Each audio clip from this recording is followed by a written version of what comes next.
Assalamualaikum warahmatullahi wabarakatuh. Demonstrasi kontekstual pemilu Dewantara.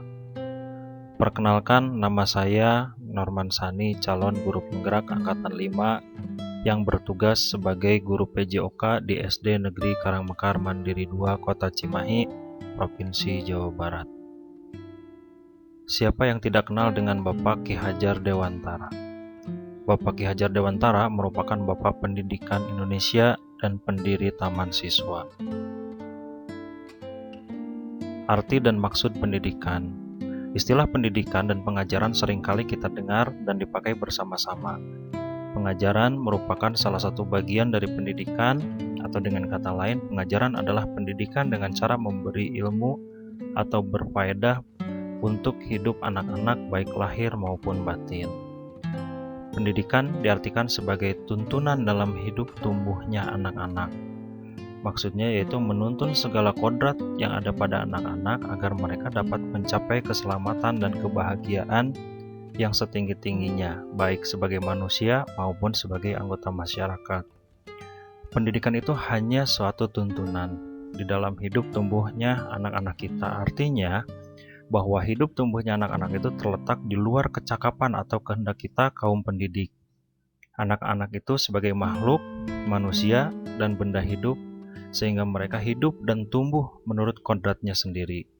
Seperti penjelasan sebelumnya bahwa kekuatan kodrat yang ada pada anak-anak itu tiada lain adalah segala kekuatan yang ada dalam hidup batin dan hidup lahir dari anak-anak itu karena kekuasaan kodrat.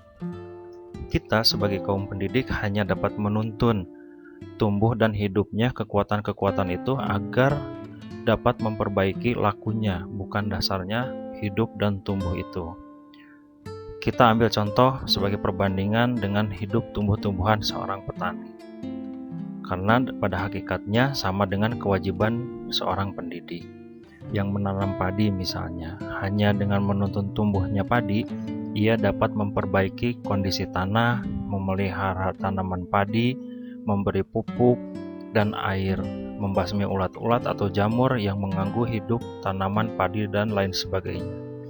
Meskipun pertumbuhan tanaman dapat diperbaiki, tetapi petani itu tidak dapat mengganti kodrat irodatnya padi. Misalnya, ia akan menjadikan padi yang ditanam itu sebagai tumbuhan jagung.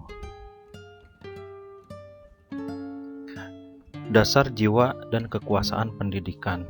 Dasar jiwa yaitu adalah suatu keadaan jiwa yang asli menurut kodratnya sendiri dan belum dipengaruhi oleh keadaan di luar dirinya. Dengan kata lain, keadaan jiwa yang dibawa oleh anak ketika lahir ke dunia. Mengenai dasar jiwa yang dimiliki anak-anak itu, terdapat 3 aliran yang berhubungan dengan soal daya pendidikan. Yang pertama adalah anak-anak lahir di dunia itu diumpamakan sebagai sehelai kertas yang belum ditulis, sehingga kaum pendidik boleh mengisi kertas yang kosong itu menurut kehendaknya. Artinya, pendidik ini berkuasa sepenuhnya untuk membentuk watak atau budi pekerti yang diinginkan. Nah, teori ini dinamakan dengan teori rasa. Kemudian yang kedua, itu dinamakan dengan aliran negatif yang berpendapat bahwa anak itu lahir sebagai sehelai kertas yang sudah ditulisi sepenuhnya. Sehingga pendidikan siapapun tidak mungkin dapat mengubah karakter anak. Dan yang ketiga adalah aliran yang terkenal dengan konvergensi teori. Teori ini mengajarkan bahwa anak yang dilahirkan itu diumpamakan sehelai kertas yang sudah ditulisi penuh, tapi semua tulisan-tulisannya itu masih suram atau belum terlihat jelas. Nah, pendidikan itu berkewajiban dan berkuasa menebalkan segala tulisan yang suram agar kelak nampak sebagai budi pekerti yang baik. Peralatan pendidikan. Peralatan pendidikan atau peralatan adalah alat-alat pokok, yakni cara mendidik. Perlu diketahui bahwa cara mendidik beragam, akan tetapi pada dasarnya cara tersebut dapat dibagi menjadi berikut. Yang pertama adalah memberi contoh, kemudian pembiasaan, kemudian pengajaran. Yang keempat, perintah, paksaan dan hukuman. Walaupun yang keempat ini sekarang sudah tidak diberlakukan atau jarang diberlakukan karena berhubungan dengan hak asasi manusia. Dan kemudian yang kelima adalah tindakan, dan yang keenam adalah pengalaman lahir dan batin. Taman siswa. Taman siswa merupakan tempat bermain yang menghadirkan kegembiraan dan keindahan bagi siswa. Siswa diberikan kemerdekaan untuk tumbuh dan berkembang, belajar sesuai dengan minatnya. Metode yang digunakan dalam proses belajar di taman siswa menggabungkan metode Montessori dan metode Froebel. Montessori yaitu mementingkan pembelajaran panca indera hingga ujung jari pun dihidupkan rasanya, menghadirkan beberapa alat untuk latihan panca indera dan semua itu bersifat pelajaran. Anak-anak diberikan kemerdekaan yang seluas-luasnya, tetapi permainan tidak dipentingkan. Sedangkan metode Froebel ini menjadikan panca indera sebagai konsentrasi pembelajarannya. Tetapi yang diutamakan adalah permainan anak-anak, kegembiraan, sehingga pelajaran panca indera juga diwujudkan menjadi barang-barang yang menyenangkan bagi anak. Nah, alasan taman siswa menggabungkan metode Montessori dan Froebel itu adalah taman siswa terdapat kepercayaan bahwa dalam segala tingkah laku dan segala kehidupan anak-anak sudah diisi oleh Sang Maha Amung atau pemelihara atau Allah Subhanahu wa Ta'ala dengan segala alat-alat yang bersifat mendidik anak. Semboyan Ki Hajar Dewantara. Ki Hajar Dewantara dikenal dengan semboyan Ingarso Sungtulodo ing Madya Mangunkarso Tuturi Handayani, yang artinya di depan menuntun dan memberikan dorongan, di tengah membangun kekuatan, memotivasi, dan terus berkarya, serta di belakang memberikan dorongan. Sebagai pendidik dan pemimpin pembelajaran, kita harus menerapkan semboyan tersebut, yang mana ketika di depan kita memberikan teladan, dapat mengarahkan dan menuntun siswa ke arah yang lebih baik. Dan ketika berada di tengah, kita harus kreatif, inovatif, membangun kekuatan, dan terus memberikan motivasi kepada siswa.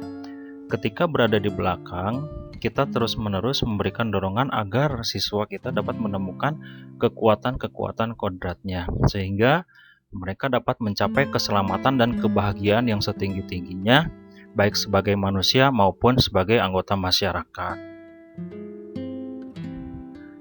Ki Hajar Dewantara menjelaskan bahwa dasar pendidikan anak berhubungan dengan kodrat alam dan kodrat zaman. Kodrat alam berkaitan dengan sifat dan bentuk lingkungan di mana anak-anak berada, sedangkan kodrat zaman berkaitan dengan isi atau irama. Ki Hajar Dewantara hendak mengingatkan pendidik bahwa pendidikan anak sejatinya menuntut mencapai kekuatan kodratnya, sehingga dengan alam dan zaman. Bila melihat dari kodrat zaman, pendidikan saat ini menekankan pada kemampuan anak untuk memiliki keterampilan abad 21. Sedangkan dalam memaknai kodrat alam, maka konteks lokal sosial budaya murid di Indonesia tentu memiliki karakteristik yang berbeda dengan murid di Indonesia Tengah atau di Indonesia Timur. Implementasi pemikiran Ki Hajar Dewantara di sekolah dapat dilihat dari berbagai kegiatan yang dilaksanakan di sekolah. Di antaranya adalah ekstrakurikuler pramuka, upacara, sholat duhur berjamaah, dan menerapkan salam, sapa, senyum, sopan, dan santun atau 5S. Melalui kurikuler pramuka, peserta didik dituntut untuk mengembangkan kodrat alam dan kodrat zaman. Kegiatan pramuka yang sering dilakukan di alam akan membuat peserta didik sadar bahwa dirinya bagian dari alam yang harus menjaga dan melestarikan alam. Melalui upacara bendera, peserta didik diajarkan mengenai nasionalisme dan disiplin. Melalui pembiasaan sholat duhur berjamaah, peserta didik dituntun untuk mengenal Allah Subhanahu wa Ta'ala agar keimanan dan ketakwaan siswa semakin tebal. Melalui pembiasaan salam, senyum, sapa, sopan, dan santun, peserta didik diajarkan budi pekerti. Demikian demonstrasi kontekstual pemikiran Ki Hajar Dewantara. Terima kasih. Wassalamualaikum warahmatullahi wabarakatuh.